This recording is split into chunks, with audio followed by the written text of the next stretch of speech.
It's crazy how one bad experience could motivate someone to write an all-time classic song. According to hip-hop OG Canibus, that's exactly the case with Eminem's song Stan. In his My Expert Opinion interview, Canibus talked about why he feels the song is about him and some of his regrets regarding Eminem. Here's what Canibus had to say. A relationship with Dr. Dre?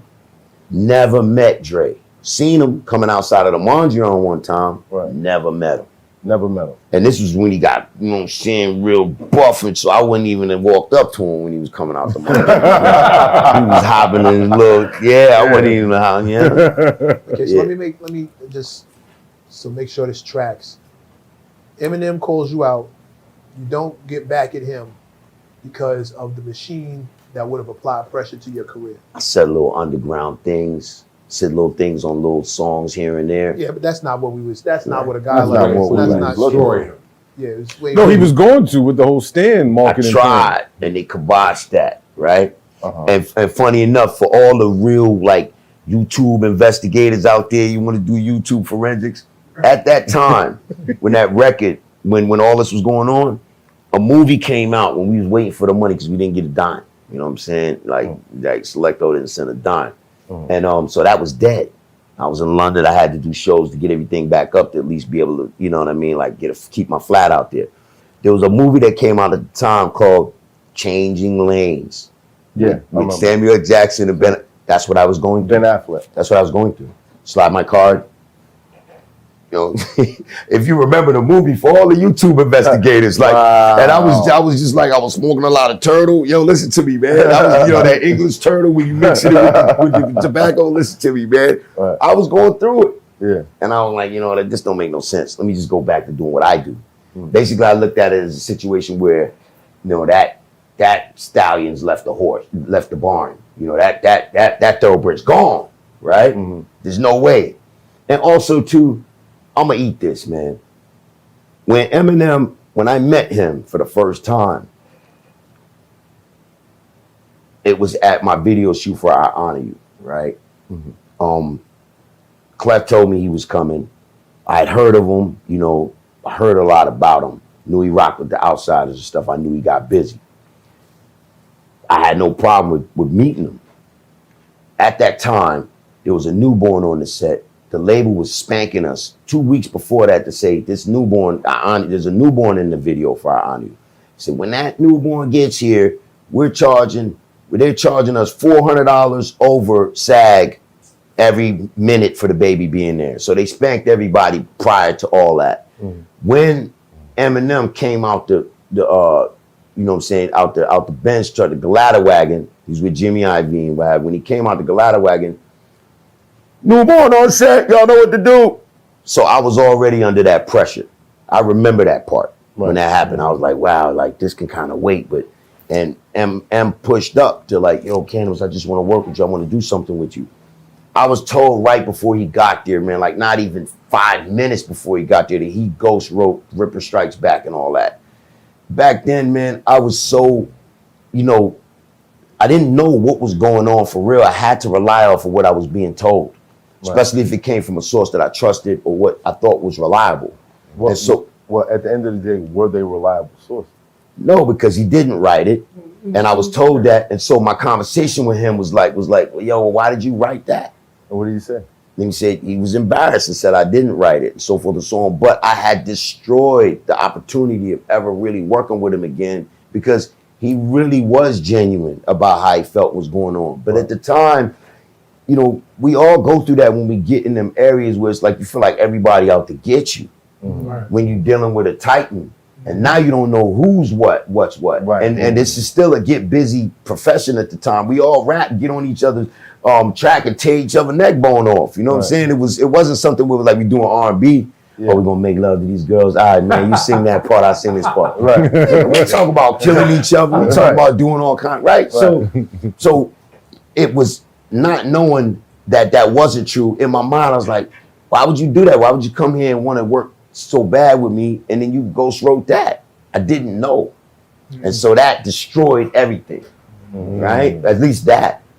So, yeah, man. And I wisened up, man. I wisened up. I knew that I knew that there were things where it was like he'd get busy. You know, at that time I was in that lane getting busy on the mic, but you know he also had like just this thing where the stuff that he was talking about. You know, everybody wanted to hear that. They wanted to hear what he said, how he said it. There's a rhyme in there where he said square dance. He said 2 trailer park girls run around the outside. But that was from the rhyme that I had said from Box Cutter Blade Runner.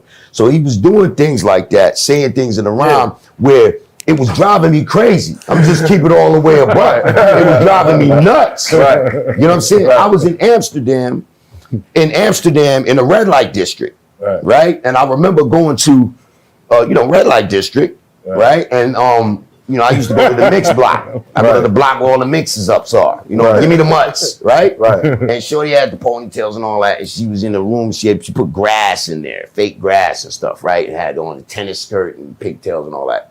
And I was standing there looking through the window, and she ran over to the radio and she doom, doom, doom, doom, doom, doom, doom, doom. And then she started taking stuff off the desk because she's trying to get me to put money on the window to say, hey, let's, you know what I'm saying? So as I'm listening to the music, and then I hear his voice come on, right? M's voice come on, and he's talking, what's that, man? It's your biggest man. And I feel like he's talking to me. Because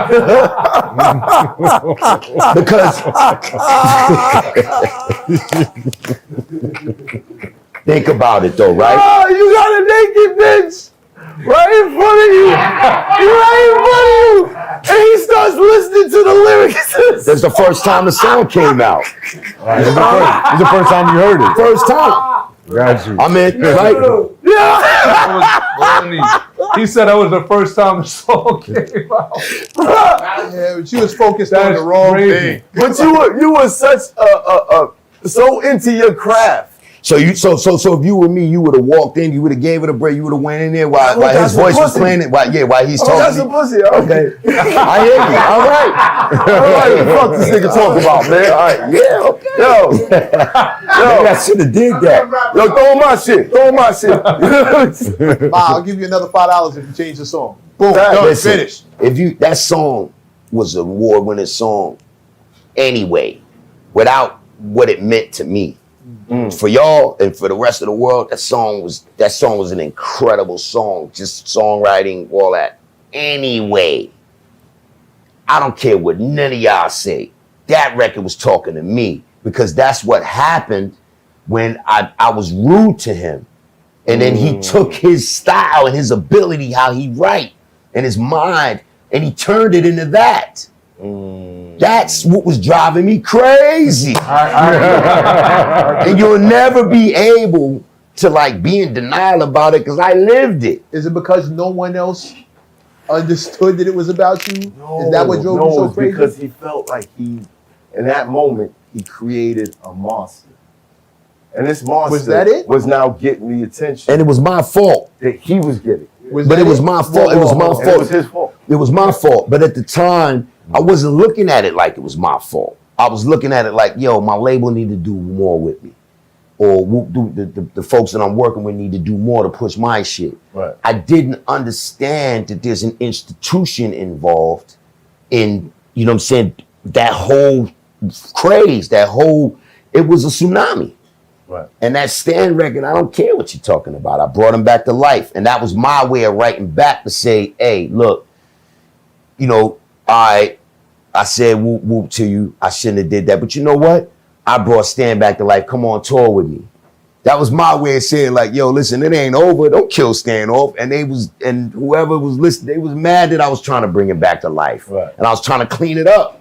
You feel me? It was mad. I was trying to clean it up. It was mad. You took too long to respond to that. There was a lot going on underneath all that. I feel you, because I knew what was going on the block. Right. I knew. But at the same time, I wasn't thinking about what was going on the block because I always knew that I had those rhymes. I was stuck because I couldn't make a radio record to contend with that. And that's where the A&R's It drove me crazy. You ever spoke? Facts. You ever facts. Wait, hold on. I was young though. You ever see M after that? You ever spoke to M after that? Never, man. Never. It was that's what he. Yo, listen. A lot of artists won't say it. I'll say it. He's watching right now. He didn't mean it. He didn't mean it. It was a lot going on. He didn't mean it. Just letting you know.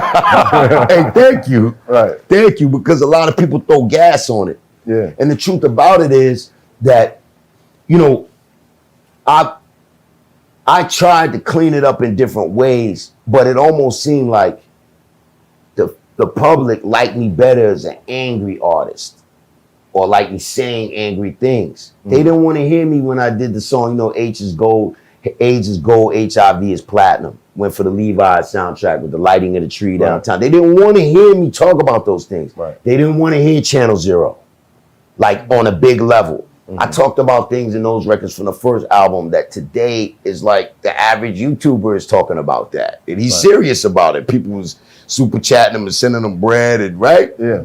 I was doing that then. So the truth about it is I really just needed a hug, man. I definitely think the song Stand could be about cannabis because Eminem has a lot of respect and love for hip hop OGs. Some of those OGs have a lot of love for him as well. Click the video on the screen right now to hear Big Daddy Kane drop facts for Eminem haters. Peace.